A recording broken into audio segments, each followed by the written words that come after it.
Prepárate en casa, rinde homenaje a Blas de Lezo. En 1734, Blas de Lezo asciende a teniente general y en 1737 es destinado a América como comandante de la escuadra de Cartagena de Indias para asumir la defensa de sus costas.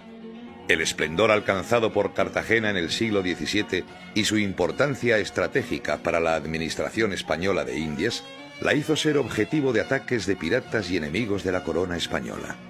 La necesidad de defenderla de los continuos ataques hizo que a lo largo de los años fuese fortificándose hasta convertirse en una ciudad fortaleza rodeada de castillos, fuertes y baluartes.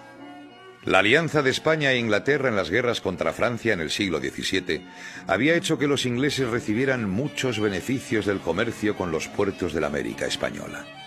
La guerra de sucesión, en la que los ingleses tomaron partido, junto a los holandeses, por el bando perdedor, mermó sus privilegios. El Tratado de Utrecht, al final de la guerra, en 1713, palió sensiblemente este hecho con el llamado derecho de asiento, que estipulaba las magnitudes y formas del comercio permitido por España en sus colonias. Sin embargo, las limitaciones de este derecho eran continuamente violadas por los traficantes de esclavos y contrabandistas. La injerencia del contrabando británico en el comercio americano y la efectiva actuación de represión de los guardacostas españoles habían tensado las relaciones entre ambas potencias. En la Guerra Anglo-Española de 1727-1729, como respuesta al asedio de Gibraltar por parte de España, la Armada británica bloqueó Portobelo. La naturaleza tropical y el hacinamiento en las naves durante tanto tiempo diezmaron el contingente británico, falleciendo 4.000 soldados, marineros y oficiales por la fiebre amarilla y el escorbuto, sin efectuar un solo disparo. La incierta paz promovida por Robert Walpole era contestada en el Parlamento de Londres por los lobbies del comercio marítimo que lo acusaban de blando. El recuerdo doloroso de la muerte inútil de tantos británicos en el bloqueo de Portobelo era un arma arrojadiza perfecta contra la templanza del primer ministro. Ante la escalada antiespañola, Blas de Lezo se obsesionó con reforzar las defensas de la ciudad y la bahía. San Felipe fue rodeado de fosos y trincheras y mejorado con un hornabeque y plataformas en las que situar artillería. Entre los miembros del Parlamento, en la oposición, violentamente opuesto a Walpole, se encontraba el capitán Edward Vernon, un oficial naval que animaba la urgencia de una expedición contra las posesiones españolas en el Caribe, alardeando de que podía tomar Portobelo con solo 6 barcos. Para atizar el clima antiespañol, llevó a la Cámara de los Comunes a un capitán contrabandista que se llamaba Jenkins, que decía que en 1731 el capitán español León Fandiño, a la sazón en el servicio de guardacostas español en el Caribe, lo interceptó y, cortándole la oreja, insultó al rey británico afirmando que le haría lo mismo a Jorge II si se atrevía a hacer lo mismo. Una gran campaña mediática se desató hasta lograr una declaración de guerra contra España. Vernon fue comisionado y nombrado vicealmirante con las instrucciones de dirigirse al Caribe y atacar los intereses de la corona española en cualquier momento y de cualquier manera. Vernon llegó a Port Royal con 6 navíos. A mediados de noviembre puso proa con su flotilla a Portobelo. La lucha apenas duró 2 horas. Tras destrozar el fuerte, lo tomaron sin encontrar apenas resistencia. Vernon envió noticias a Londres donde fueron recibidas con júbilo. La euforia fue tal que hasta se compuso un himno para la ocasión que todavía perdura, Rule Britannia. Mientras esperaba refuerzos determinantes en hombres y barcos, se dedicó a realizar acciones de castigo contra los puertos de la corona española. Entre otros, realizó 2 ataques a Cartagena, con la posible intención de tantear las capacidades defensivas de la ciudad. En 1740 se restableció el virreinato del nuevo Reino de Granada. El nuevo virrey era un teniente general del ejército español, Sebastián de Eslava. En abril de 1741, tras haber conseguido burlar la vigilancia de los barcos ingleses, llegó a Cartagena de Indias procedente del Ferrol con los navíos Galicia y San Carlos, además de 500 hombres en tropas de apoyo. En Jamaica, la flota británica se vio incrementada hasta constituir la mayor fuerza naval proyectada por Inglaterra hasta el desembarco de Normandía. Vernon, junto al comodoro Lestock y Challoner Ogle, comandaban las escuadras: azul, roja y blanca. Al mando de las fuerzas terrestres estaba el brigadier Wentworth, que reemplazó a Lord Cathcart por haber fallecido este antes de llegar a Jamaica. Fueron avistadas las primeras velas del enemigo por Punta Canoa. Al día siguiente, una balandra enviada desde Santo Domingo por los franceses confirmó la alarma con la noticia de que se aproximaba una enorme flota a aquella plaza. Blas de Lezo pasó a residir a bordo del navío Galicia para disponer las medidas de defensa y se echaron las cadenas a Boca Chica para esperar los movimientos del enemigo. El día 15 se dejó ver toda la armada británica, que fondeó entre Punta Canoa y La Boquilla. Durante días, Vernon convocó varios consejos de guerra a bordo del Princess Carolina para establecer los términos del reparto del botín que esperaban conseguir en Cartagena. Mientras tanto, hicieron un amago de desembarco en La Boquilla con el seguro propósito de distraer la atención de los españoles sobre sus planes reales.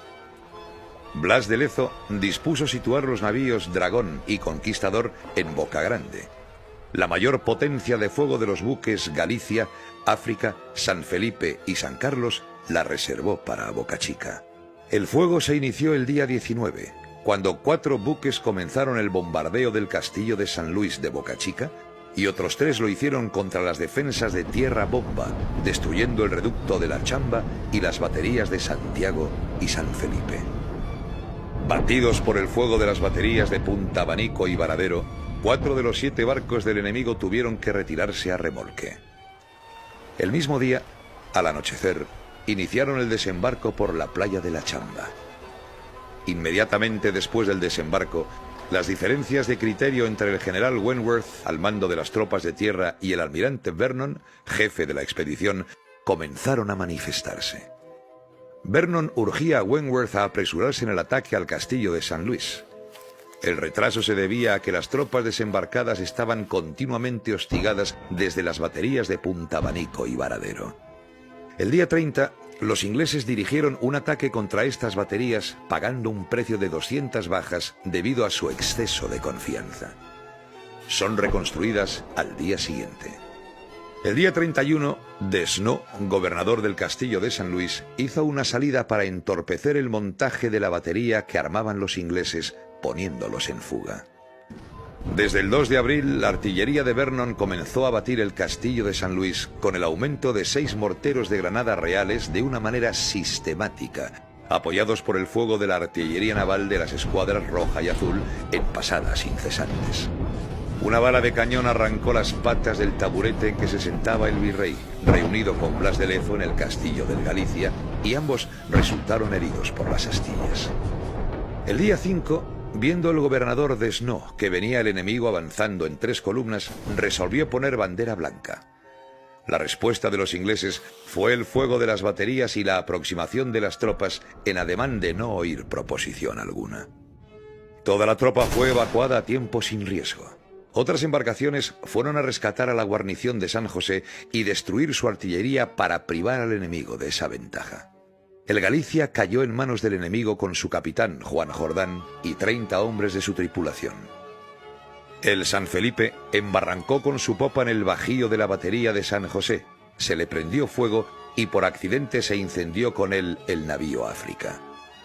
Solo el San Carlos se consiguió que se hundiese en el centro del canal. Tras despejar el canal de Boca Chica, toda la flota británica comenzó a entrar en la bahía.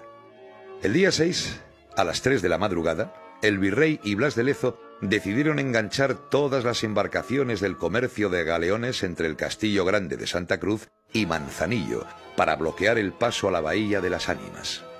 Se dispusieron los 2 navíos de guerra que quedaban, para hundirlos y así cerrar las 2 bocas del puerto en caso necesario. Al mismo tiempo, se evacuó el Castillo Grande de Santa Cruz para unir su guarnición a las fuerzas de la plaza. Los ingleses estaban atracados ya en Punta de Perico, dentro de la bahía, e intentaron un desembarco en Manzanillo que fue rechazado. Uno de los navíos atacantes se atracó a la popa del conquistador que estaba semi-hundido y se lo llevó arrastrando, con lo que dejó expedita la entrada. A partir de ese momento, entraron en la bahía interior. Comenzó el bombardeo de la ciudad. El desembarco se realizó por 3 partes, formando 3 columnas que, hostigados por los piquetes españoles reforzados por los arqueros indígenas, se concentraron en el tejar de Gabala, donde se fortificaron.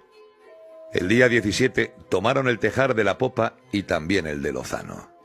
Las tropas americanas del contingente de Vernon, que habían desembarcado por la boquilla, tomaron por su cuenta el cerro de la popa.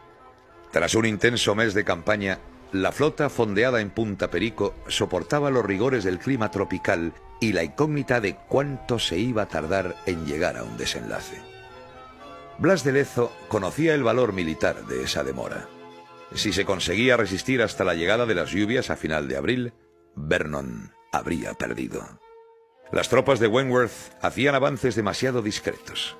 Los oficiales de tierra se quejaban de que no tenían el debido apoyo artillero naval, mientras que los jefes navales, conocedores de las características de la bahía, se negaban a arriesgar sus naves estérilmente. A Vernon le atormentaba la idea de repetir el desastre de Portobelo de 1727. Sobre todo después de mandar emisarios a Londres anunciando anticipadamente su victoria. Esta noticia les llenó de orgullo y se acuñaron monedas conmemorativas. Para Vernon era de vital importancia aislar la ciudad. La pieza clave para lograrlo era el castillo de San Felipe de Barajas, por su posición de dominio sobre Cartagena. Desde el día 21 al 25, aumentaron el fuego de las baterías de tierra contra el castillo, sin conseguir abrir brecha. Ante la insistencia de Vernon, se decidió realizar un asalto masivo contra San Felipe. Fue planeado como un ataque nocturno. Washington con los americanos atacaría por el noroeste, Grant por el norte, Wynyard por el este, con el grueso de las tropas inglesas, y de Guise por el sureste y por el sur. Blas de Lezo, desde la batería de la Media Luna, junto a Sebastián de Eslava, atiende el combate y cursa órdenes y sostiene los suministros de munición de las unidades. A las 3 de la mañana se inició el asalto desde la Quebrada del Cabrero, por el norte, por la parte del cerro con menos pendiente. El factor oscuridad no sirve, pues apenas se inicia el ataque, se hace de día. Blas de Lezo envió a 200 hombres de tropa de marina para reforzarlo. Tras fracasar los intentos por los distintos flancos, lo intentaron por el noreste, en donde fueron demediados por la fusilería española. De repente, desde el castillo, que por su posición privilegiada como otero del escenario de la batalla había permitido a sus defensores observar la frágil determinación de los atacantes, se produjo una salida a bayoneta calada que hizo cundir el pánico a los ya exhaustos soldados británicos. La desbandada de las tropas de tierra acrecentó la tensión entre Vernon y Wentworth. El día 26, los ingleses condujeron al capturado navío Galicia dentro de la bahía interior para intentar hacer brecha con su artillería en la muralla de Cartagena. Ante el fracaso de la acción, le cortaron las amarras y lo dejaron al pairo. Sin mucha fe, este hecho era el aviso de que ya no confiaban en la posibilidad de la victoria. En un consejo de guerra celebrado en el buque insignia de Vernon, con los otros jefes navales decidieron desistir de la empresa por impracticable. A partir de ese momento, los británicos comenzaron su retirada, con buques averiados, insuficientes tripulaciones para las embarcaciones hábiles, con multitud de moribundos que acrecentaba el horror de las desmoralizadas tropas. Pese a todo, durante su retirada, aprovecharon para desolar las defensas que tenían en su poder. Acabaron de demoler el castillo de San Luis y el castillo grande de Santa Cruz.